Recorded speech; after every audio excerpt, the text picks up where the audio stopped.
Ողջույն ձեզ, սիրելի հետևորդներ, մենք շարունակում ենք ամեն հինգշաբթի խորհուրդ լուսավոր շարքը եւ այս շարքի ընթացքում փորձելու ենք անդրադառնալ 9 երանիներին։ Եվ այսօր մենք պիտի անդրադառնանք երկրորդ երանիին, որը կոնկրետ վերաբերում է սգավորներին, երբ Քրիստոս պատգամում է թե երանի սգավորներին, որովհետև նրանք պիտի մխիթարություն գտնեն։ Բնականաբար այստեղ խոսքը կոնկրետ վերաբերում է եւ ամենակարևորը, այստեղ խոսքը վերաբերում է մեղքերին եւ մեղքերի արդյունքում առաջացած այն սուգին, հոգեվոր սուգին, որով ապրում է յուրաքանչյուր քրիստոնյա ապաշխարության իր շրջանում։ Եվ մի տեսակ նաև ասելով երանի սգավորներին Քրիստոս յուրաքանչյուրիս կոչ է անում ապաշխարության, որովհետև շատ կարևոր է հասկանալ, թե մեղքը ինչ է անում յուրաքանչյուրիս կյանքում կամ ինչն է քանդում մեղքը յուրաքանչյուրիս կյանքում։ Մեղքը, եթե ավելի պատկերավոր նկարագրելու լինենք, ամեն մեկիս կյանքի ամենադրական, ամենալավ իրողությունները գամում է խաչին։ Ինչպես նաև նույն օրինակով մարդիկ վարվեցին Քրիստոսի հետ։ Քրիստոս ամբողջ աշխարհի պատմության մեջ ամենահրաշալի հայտնությունն էր մեզ մարդկանցս։ Իսկ մենք ինչպես վարվեցինք այդ հայտնության հետ, ամենահրաշալի շնորհի հետ, որը որ մենք ստացանք Աստծուց։ Մենք բնականաբար խաչեցինք։ Խաչելությունը, բացի այն, որ խաչելության պատմության մեջ դրսևորվում է մարդկային չարությունը, դաժանությունը,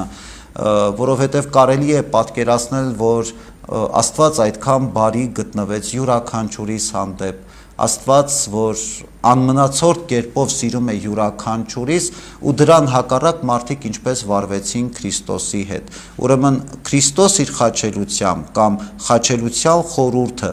բացահայտում է մարդկային մեղքի ամբողջ ծանրությունը։ Իսկ եթե մենք տեսնում ենք մեղքը իր ամբողջ ծանրությամբ, բնականաբար մեզ այլ բան անել չի մնում, քան պարզապես սգալ այն, որ մենք գործեցինք այս կամ այն մեղքը։ Կարծում եմ յուրաքանչյուրիս ծանոթ հոգեվիճակ է, երբ մեղքը ցավ է պատճառում, գործածը սխալը մի տեսակ ծակում է հոգիդ, անընդհատ հիշողությանդ մեջ այդ ցավը վերարթնանում է եւ մարդը փորձում է ինչ որ կերպ հաղթահարել մեղքի պատճառած ցավը, բայց մեղքի պատճառած ցավը հաղթահարելու պայման, ինչպես որ շատ հաճախ մարդիկ պատկերացնում են, մոռանալը չէ, քանի որ այո, մենք պիտի ընդունենք եւ պիտի համաձայնենք, որ յուրաքանչյուրիս տրված է հնարավորություն հաղթահարելու մեղքը, սակայն մարդը իր բնույթով տկար է եւ մարդիկ մեղանչական են, մյուս կողմից ասել, որ մարդը մեղավոր է, մարդը մեղանչական է, մարդը տկար է, սա արդարացում չէ, երբեք չի կարելի այս կերպ արդարացնել մեր մեղքերը եւ մեր սխալները։ Մեղքերը արդարացնելու մեկ ճանապարհ յուրաքանչյուրս ունենք։ Տեսնել մեղքը, զգալ այդ մեղքի ամբողջ ծանրությունը, հոգեվոր այդ սուգը ապրել եւ փորձել անել ամեն բան, որ մենք այդ մեղքը հաղթահարենք։ Եվ այդ մեղքը իմաստ կունենա մեր կյանքում մի դեպքում միայն, երբ որ մենք այդ մեղքը հաղթահարելուց հետո դառնանք ավելի լավը, քան այն պահին, երբ որ մենք այդ մեղքը գործում էինք։ Հետևաբար ես չեմ ասում մեղքը առհասարակ իմաստ ունի։ Երանի թե որ մենք կարողանանք ամբողջ մեր կյանքը ապրել առանց գայթակղությունների կամ առանց մեղքերի։ Եվ բնականաբար այդ յուրաքանչյուրիս տրված է, թե ինչու չենք ապրում, դա հարցի մի կողմն է, թե ինչու մենք չենք կարողանում հաղթահարել գայթակղությունները, մեղք չգործել, սա հարցի մեկ կողմն է, բայց մենք խոսում ենք այն հոգևոր սուգի մասին, որը որ առաջանում է, երբ որ մարդը գիտակցում է, որ ինքը մեղավոր է, եւ դա այն ֆիզիկական սուգը չէ, ինչպես որ մենք պատկերացնում ենք, որ մարդը լաց է լինում, իհարկե կարող է ապաշխարող մարդը նաև Աստծո առաջ կանգնելով աղոթելիս արտասվել, կարող է հուզվել, սա բնական է, բայց չի նշանակում, որ մարդը պիտի ամբողջ կյանքը պարզապես ողբա իր մեղքերի համար։ Մարդը պիտի նաև ժամանակ տրամադրի այդ մեղքերը շտկելու եւ այդ մեղքերը իր կյանքի ընթացքում առաքինությամբ, հավատքով, հույսով ու սիրով սրբագրելու։ Իհարկե այդ հոգու ցավը, որը երբեմն ժամանակի ընթացքում առաջանում է մեր մեջ մեղքի պատճառով, անհրաժեշտ է յուրաքանչյուրիս։ Այդ ցավը անհրաժեշտ է, որովհետև այդ ցավը անընդհատ մեզ հիշեցնելու է, որ մենք մեղաչական ենք, որ պետք է զգույշ եւ ուշադիր լինենք մեր հետագա կյանքի ընթացքում։ Պատկերացրեք, որ եթե աշխարհում մշտապես արև լիներ, աշխարհը կվերածվեր անապատի։ Ուրեմն նույն կերպ մարդկային մեր կյանքն է։ Այո, բոլոր մարդիկ էլ ուզում են լինել ուրախ, լինել երջանիկ, բայց այդ ուրախությունը պիտի իմաստավորված լինի։ Պատկերացրեք, երբ որ անընդհատ մարդը երջանիկ ժպիտով առավոտից երեկո շրջում է։ Իհարկե մարդը նաև կարող է տրտմել, կարող է մտածել, կարող է մտահոգվել, կարող է լաց լինել, կարող է տրվել զգացմունքներին, բայց այս process-ի, այս ընթացքի մեջ երբեք չի կարելի հուսահատվել։ Այ հոգևոր սուգը ընդհակառակը ոչ թե մարդուն տանում է հուսահատության, այլ առաջնորդում է փրկության, հավատալով, հուսալով Աստծո ողորմությանը եւ Աստծո սիրուն։ Սուգ ասելով մենք բնականաբար առաջին հերթին հասկանում ենք հարազատի կորստի ցավը։ Սա բնականաբար սգի ծայրահեղ դրսևորում է, բայց կարծում եմ, որ մենք նույնքան ծայրահեղ եւ խիստ պիտի լինենք մեղքի պարագային, երբ որ մենք սգում ենք մեր մեղքերի համար։ Այդ ցավը այնքան պտղաբեր պիտի լինի, ոչ թե որ պարզապես մենք անհույս սգանք, այլ այդ սուգը մեզ պիտի առաջնորդի սայթաքելուց հետո ուժ գտնել, ոտքի կանգնել եւ շարունակել մեր կյանքը, շարունակել պայքարելը, որովհետեւ մեղքը իրականում յուրաքանչյուրիս կյանքում մեղքը սպանում է ամենալավը, որ մենք ունենք։ Եվ եթե մենք սա ի վերջո հասկանանք, մենք նաև կհասկանանք, թե այդ հոգևոր սգի արժեքը յուրաքանչյուրիս կյանքում։ Սգում ենք նաև այն ցավի համար, որ կյանքն է մեզ երբեմն պատճառում, որովհետև կյանքի ընթացքում մենք կարող ենք հայտնվել այնպիսի իրավիճակներում, երբ որ իրապես մենք տրտմում ենք, մենք այդ սուգն ենք վերապրում։ Այստեղ էլ կարևոր է մարդկային բարությունը եւ Աստծո ողորմածությունը։ Երբ որ մեր կողքին հայտնվում են մարդիկ, ովքեր որ կարեկից են մեզ, ովքեր որ պատրաստ են մեզ օգտակար լինելու,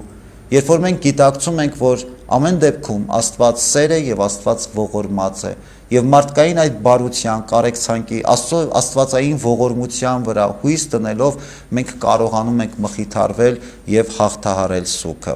Որ արդյունքում լինում է, երբ որ մարդիկ սգի մեջ հայտնված մարդիկ նոր բարեկամներ են ձեռք բերում, կարեկից բարեկամներ ու ընկերներ են ձեռք բերում։ Իսկ քրիստոնեությունը գիտենք, որ հոգատարության ու կարեկցանքի կրոն է։ Ուստի շատ կարևոր է, երբ որ մենք ինքներս նաև անկախ ամեն ինչից, անկախ պատճառից, սգավորի նկատմամբ դրսևորենք նույն այդ կարեկցանքը եւ հոգատարությունը։ Հոգևոր իմաստով բնականաբար ես արդեն ընդգծեցի, որ սուգը սկսվում է մեղքի գիտակցումից, իսկ մեղքը հաղթահարելու եւ սուգը փարատելու այդ ճանապարհն ու պայքարը ենթադրում են մեր քրիստոնեական կյանքը։ Դրանով է պայման, այդտեղից է սկսում մեր քրիստոնեությունը, այդտեղից է սկսում մեր հավատքը։ Որքանով մենք կկարողանանք զղջումով ու ապաշխարությամբ քայլել դեպի առաջ եւ առաջնորդվել դեպի փրկություն։ Մենք չենք սգում մեր գործած մեղքի համար կամ չենք զղջում մեր գործած մեղքի համար, ընդամենը ասելու, որ այո, Տեր Աստված, ես մեղավոր եմ։ Սա բավական չէ։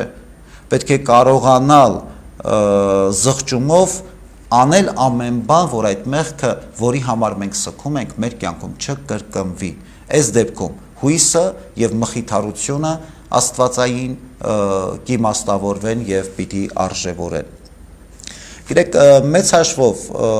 մեղավոր լինելը մի կողմից ողբերգություն է, երբ որ մարդը մեղք է գործում, մի կողմից հոգևոր առումով ողբերգություն է, ցավ է, բայց մյուս կողմից նաև հնարավորություն է, հնարավորություն քայլելու դեպի Աստված, ապաշխարելով, հնարավորություն է Աստծո վրա հույսը դնելու, փրկության ճանապարհը բացահայտելու,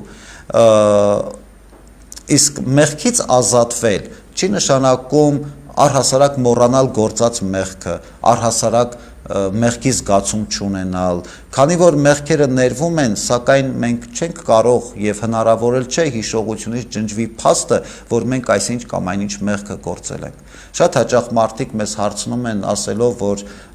ես մեղք եմ գործել, շատ խղճից ծանրացել է, ցավ եմ ապրել, խոստովանել եմ քահանային, բայց միևնույն է այդ ցավը չի անցնում։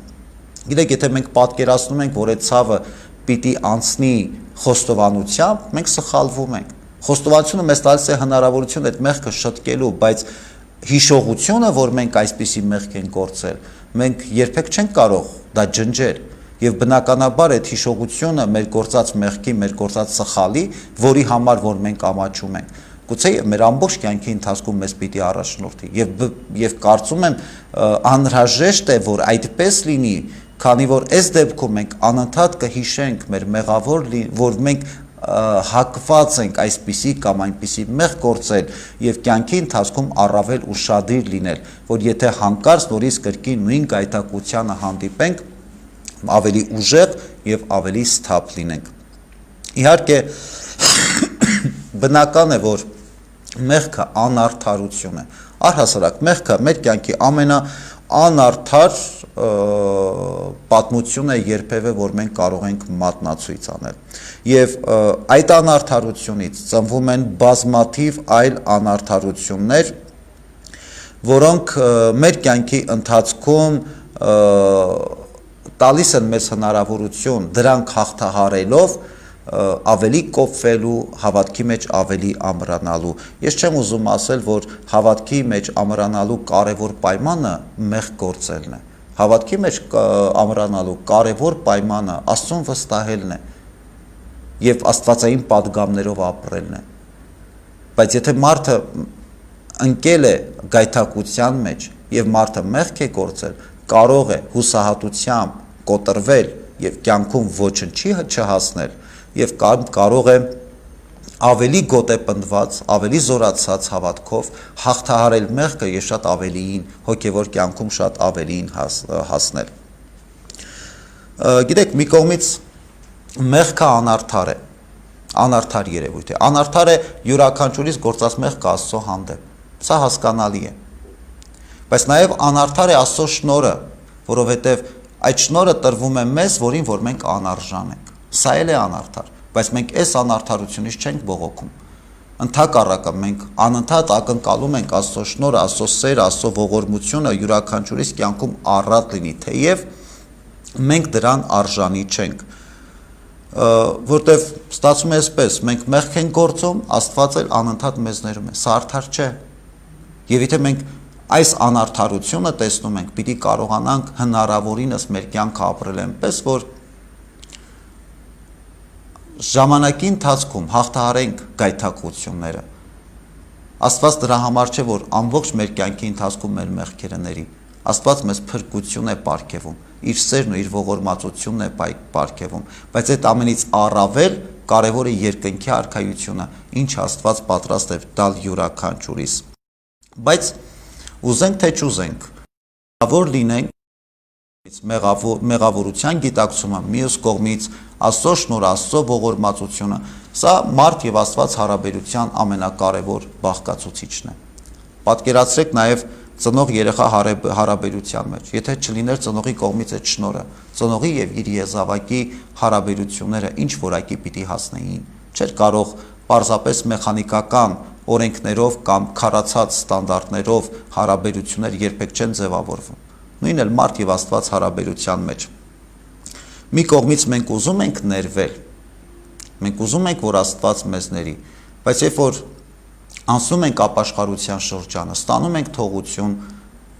մի տեսակ հաջորդ փուլում գալիս է հետեւյալ զգացումը, բա ինչպես վստահ լինեմ, որ Աստված ինձ ներել է։ Այստեղ շատ կարևոր է այս հարցը, երբ որ մարդիկ հնչեցնում են եւ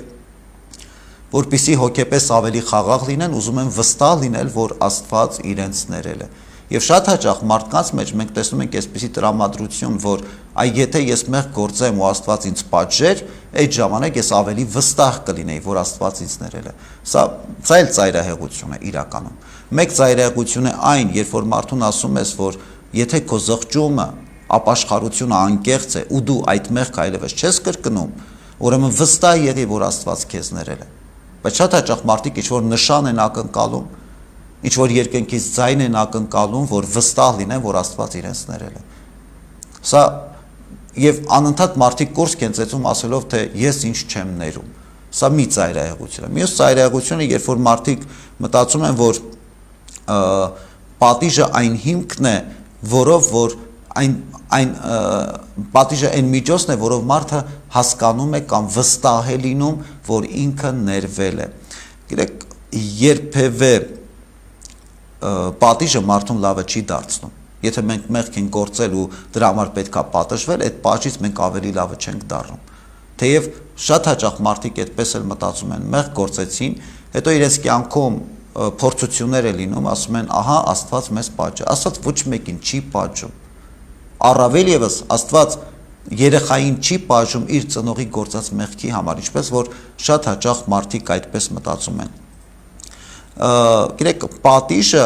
մեղքը քավելու ամենահեշտ ճանապարհն է։ Երբ որ մենք ավելի փոքր էինք, երեխա էինք, որևէ չարաճճիություն էինք անում, ակնկալում ենք, որ ծնողը շուտ իմանար այդ մասին, իր պատիժը տար, մենք էլ դրանից հետո ավելի խաղաղ ու հանգիստ ապրեինք։ Նույն կերպ մենք մոտավորապես վարվում ենք Աստծո հետ։ Մեղք են գործել, Աստված մեզ պատժի, մենք էլ շարունակենք մեր կյանքը խաղաղ ու հանգիստ ապրել, համարելով, որ մենք այդ մեր գործած մեղքը քավեցինք։ Պատիժը մեղքը քավելու ամենահեշտ ճանապարհն է, քան ապաշխարությունը, հոգևոր սուգը, ինչի մասին եւ խոսում է Քրիստոս։ Աստված ցանկացած մեղքի պարագային, եթե մենք զղջում ենք եւ ապաշխարում ենք, Աստված մեզ ներում է դրա համար եւ մենք դա հասկանում ենք այն ժամանակ, երբ որ մենք էլ պատրաստ ենք ուրիշին ներելու, դիմացինին ներելու։ Իսկ որպես կանոն մենք մարդկանց չներելու 1000 պատճառ ունենք։ Պատահական չի, որ հայր մեր աղոթքի մեջ մենք հատուկ ընդգծում ենք, թե Տեր ներիր մեր մեղքերը այնպես, ինչպես մենք ենք ուրիշների ներում։ Որտեվ վստահությունը, որ Աստված մեզ ներել է, գալիս է նրանից, թե որքանով մենք ենք ներում ուրիշների։ Սա է ամենակարևոր պայմանը։ Իսկ մենք ուրիշներին, դիմացինին չներելու 1000 պատճառ կարող ենք բերել, բայց դիմացինի ներելու ընդամենը մեկ պատճառ կա։ Եվ դա աստվածային սերն է, աստվածային ներողամտությունն է։ Իսկ ներողամտությունը առհասարակ ոչ թե լուծում է խնդրեմը։ Եթե մենք մեղք ենք գործել եւ մենք մեր հույսը դնում ենք Աստծո ներողամտության վրա, այդ ներողամտությունը ոչ թե մեր գործած խնդիրն է լուծում, մեղքն է լուծում, կամ մեր ունեցած խնդրեմն է լուծում։ Ներողամտությունը Աստծո մեզ ցույց է տալիս այդ իրավիճակից դուրս գալու լավագույն ելքը եւ հնարավորություն է տալիս Աստծո հետ նոր հարաբերություններ կառուցելու։ Առանց այդ նոր հարաբերությունների հնարավոր չէ լիարժեք ու ամբողջական համարել ապաշխարությունը։ Պատկերացրեք, որ մարդը այսօր շատ հաճախ են մարդիկ հարցնում, ինչպես կլինի, ես անընդհատ մեղք գործեմ, գամ եկեղեցի, Աստծուց ներողություն խնդրեմ, Աստված էլ իմ մեղքերը ների եւ այդպես շարունակ։ Արդյոք դա արդար է։ Իհարկե անարդար է։ Այդպես չի կարելի։ Եվ խոսքը դրա մասին չէ, երբեք քրիստոնեական ուսուցման մեջ նման շեշտադրում կամ նման մոտեցում չկա, որ դու անընդհատ պիտի մեղք գործես, Աստվածը պիտի անընդհատ քո մեղքերը ների։ Այսպես իհարկե արդար չէ։ Խնդիրը հետևյալն է. Աստծո ներողամտությունը մեզ ցույց է տալիս մեղքից դուրս գալու ճանապարհը եւ Աստծո հետ նոր հարաբերություններ կառուցելու հնարավորություն է տալիս։ Այսինքն մենք մեղք գործեցինք, Աստված մեզ ներեց։ Այդ ներողամտությունը որպես փաստ, որպես իրողություն մեզ պիտի տա հնարավորություն մտածելու եւ անդրադառնալու մեր կյանքին, թե ինչ եմ անում ես։ Եվ այդ ներողամտությունը Աստծո իմաստ ունի, եթե մենք արդյունքում կարողանում ենք Աստծո հետ նոր հարաբերություններ ձևավորել։ Ավելի սիրով, ավելի վստահությամբ, հավատքով կառուցված հարաբերություններ։ Եվ եթե անընդհատ մարդ եւ Աստված հարաբերությունները զարգանում են, անընդհատ նորացվում են, անընդհատ շնորհներով առատանում են, բնականաբար արդեն ժամանակի ընթացքում մեղքերն էլ մեր կյանքում պակասում են։ Շատ հաճախ մարդիկ կարծում են, որ մեղքի այսպես բուռն զգացումը առաքինություն է, բայց միանշանակ չէ այդպես կարծել։ Նա ով մշտապես իրեն մեղավոր է համարում, անընդհատ կքված այդ մեղքի բեռանտակ, անընդհատ այդ սքավորի կեցվածքով, անընդհատ հռչակելով, որ ինքը վատն է, ինքը մեղավոր է, մարդը իրականում ավելի շատ այս պարագային մնում է մեղքի ծանրության տակ, քան հաղթահարում է այդ մեղքը եւ թոթափում մեղքի այդ բեռը։ Որովհետեւ ինչու է մարդը վերապրում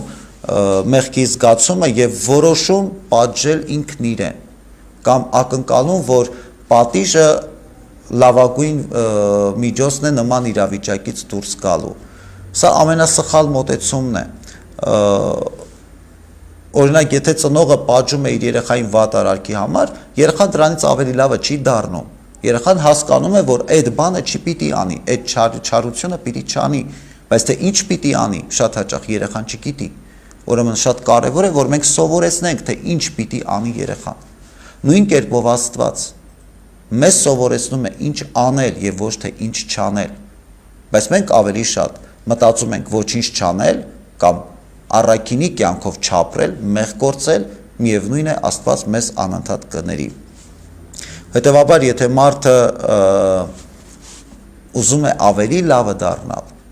ավելի սրբագրել իր կյանքը, սրբագրել իր սխալները, շտկել իր կյանքը, ոչ թե պատիժն ու մեղավորության զգացումը պիտի մարդուն օգնեն, այլ երբ որ մարդը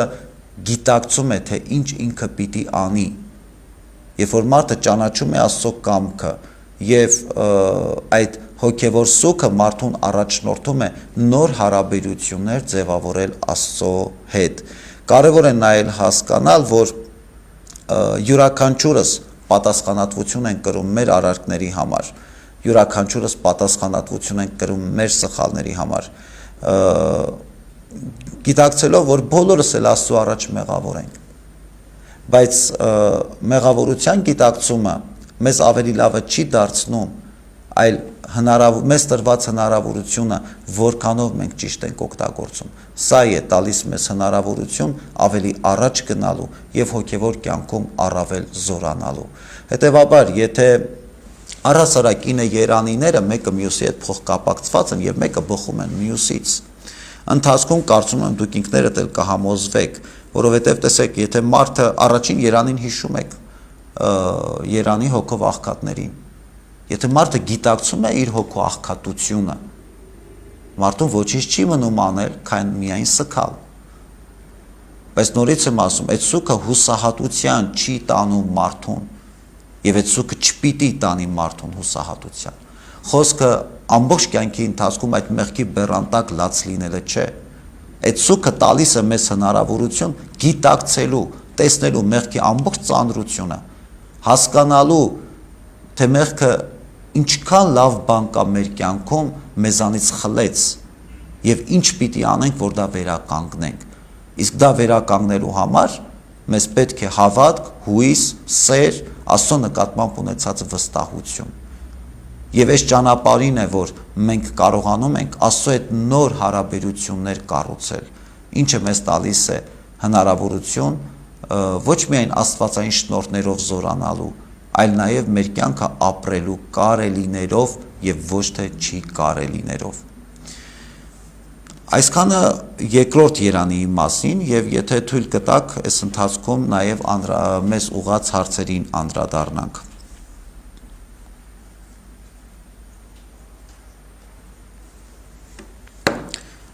Առաջին հարցը 4 ավետարանիչներից բոլորն էլ Հիսուսի աշակերտներն էին։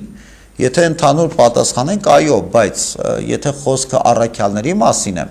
4 ավետարանիչներից երկուսն էին 12 առաքյալների շարքից, Մատթեոսը եւ Հովհաննեսը, Ղուկասը եւ Մարկոսը Քրիստոսի 72 աշակերտների շարքից էին։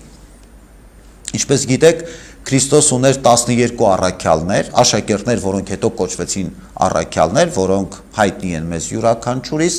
այդ 12-ից էին միայն Մատթեոսն ու Հովհաննեսը ավետարանիչներից, եւ Քրիստոս բացի 12 առաքյալներ ուներ 72 աշակերտներ, որոնցից Մարկոսն ու Ղուկասն էին։ Թովմա առաքյալը Հնդկաստանում է քարոզել, այո, Թովմա առաքյալը քարոզել է Հնդկաստանում, մինչև բնականաբար Քրիստոսի համբարձումից հետո, ինչպես որ բոլոր մյուս առաքյալները։ Մեր Տերը ասում է, որ եթե որդուն հայոյեն կներվի, իսկ եթե Սուրբ Հոգուն հայոյեն չպիտի ներվի։ Արդյոք Սուրբ Հոգին բարձր է որդուց։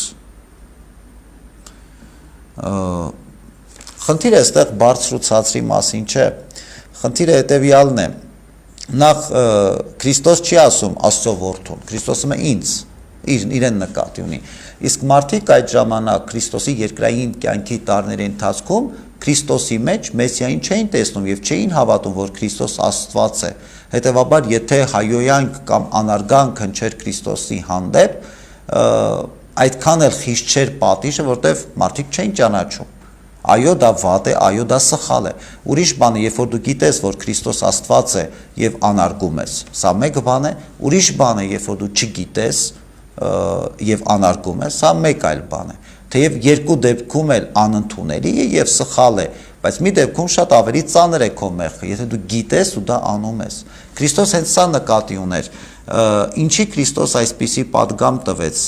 որովհետև այս պատգամից առաջ, երբ որ Քրիստոս դիվահարին բուժեց, փարիսեցիները ասեցին, որ դևերի իշխանությամբ է հանում դևերին։ Այսինքն փարիսեցիները հստակ իմանալով, որ դա հնարավոր չէ, որ Քրիստոս չարի իշխանությամբ չէր կարող նման բան անել, բայց Աստծո զորությունը գիտակցելով, ոչ թե անգիտակից կերպով, բայց փարիսեցիները Աստծո զորությունը տեսնելով գիտակցաբար այն վերագրեցին սատանային, եւ սա է հայոյություն Սուրբ Հոգու դեմ, այսինքն սա կոնկրետ միայն Սուրբ Երրորդության 3 անձին չի վերաբերում այս ասա, այլ առհասարակ Սուրբ Երրորդությանն է վերաբերում, երբ որ դու այն ինչ որ իրականում Աստծունն է, դա վերագրում է սատանային, որտեվ այդ մեղադրանքից հետո, երբ որ փարիսեցիները ասեցին, որ չարի իշխանությամբ է դևերին հանում, Քրիստոս ասեց ամեն հայոյանք կներվի, բացի Սուրբ Հոգու դեմ հայոյանքը։ Հենց սա նկատի ուներ Քրիստոս։ Այս մեղքը տեսնելով մարդկանց մեջ, երբ որ մարդիկ դիտավորյալ եւ գիտակցաբար Աստծո զորությունը վերագրեցին սատանայի զորությանը։ Սրա մասին է խոսքը։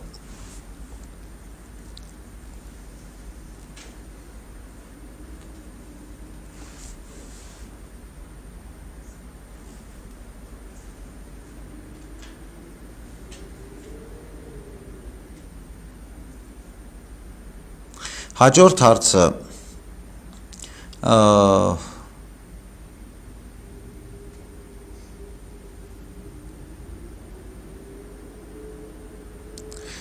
Տեր հայր հաճախ մեզ առաքելական եկեղեցու զավակներին մեղադրում են, ասելով, որ առաքելական եկեղեցին բաներ է ասում, որ Սուրբ գրքում գրված չէ։ Գիտեք, եթե խոսքը եկեղեցու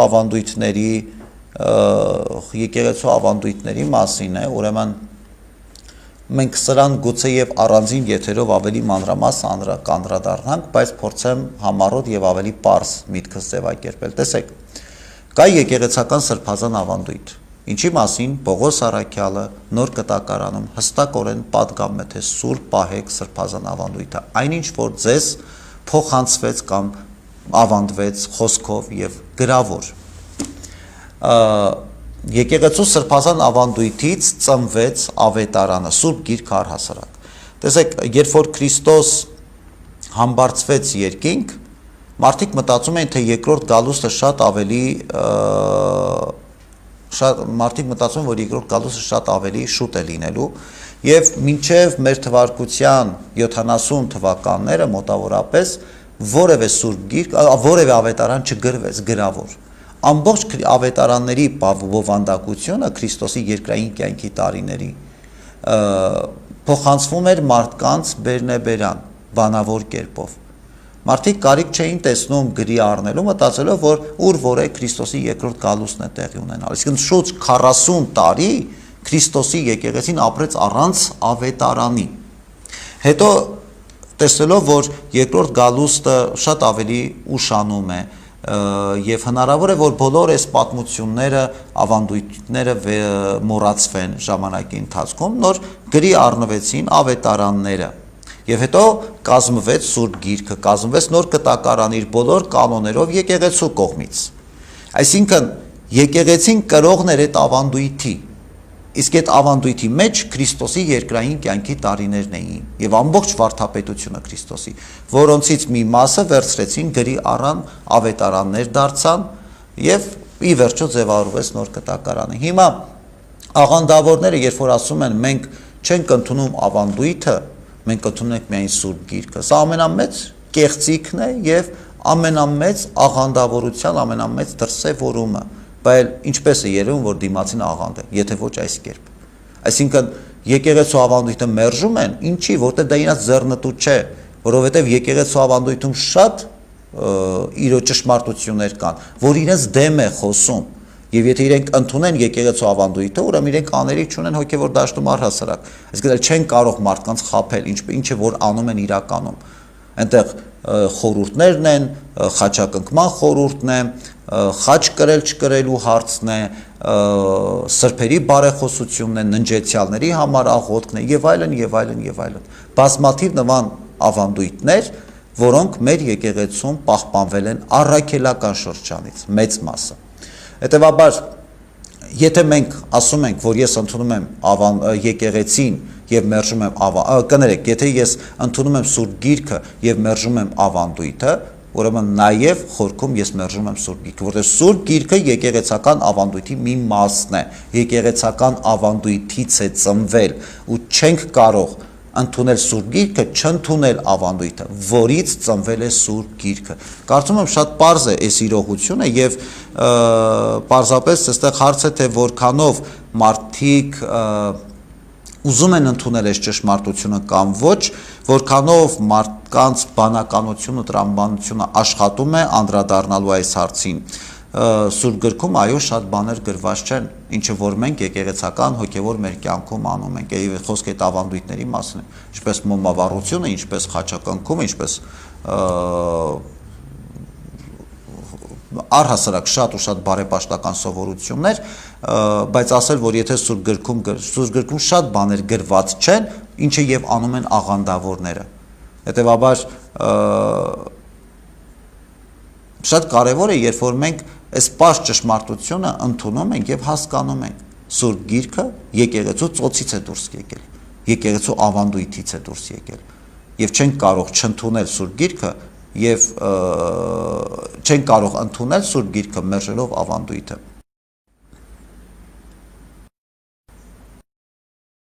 Ամերիկայում ապրող ամերիկացիները ինչպես են հայտնվել Ամերիկայում, երկյանքը միջագետքում է ստեղծվել։ Գիտեք, կարծում եմ այս հարցը շատ ավելի պարզ է։ Առհասարակ քաղաքակրթությունը միջագետքից է սկսվել, այո, բայց ժամանակի ընթացքում մարդիկ տարածվել են աշխարհով մեկ, ցեղախմբերով կամ ընտանիքներով եւ շատ պարզ է, որ այստեղ աշխարհի տարբեր անկյուններում մարդիկ հաստատվել են եւ ստեղծել են նոր քաղաքակրթություններ։ Կարծում եմ հարցերը այսքանն էին, ես ուզում եմ շնորհակալություն հայտնել եւ հարցերի համար եւ նաեւ մեզ հետեւելու, թող Աստված օրհնի յուրաքանչյուրիս եւ հերրու պահի ամենքից գայթակղությունից եւ փորձություններից։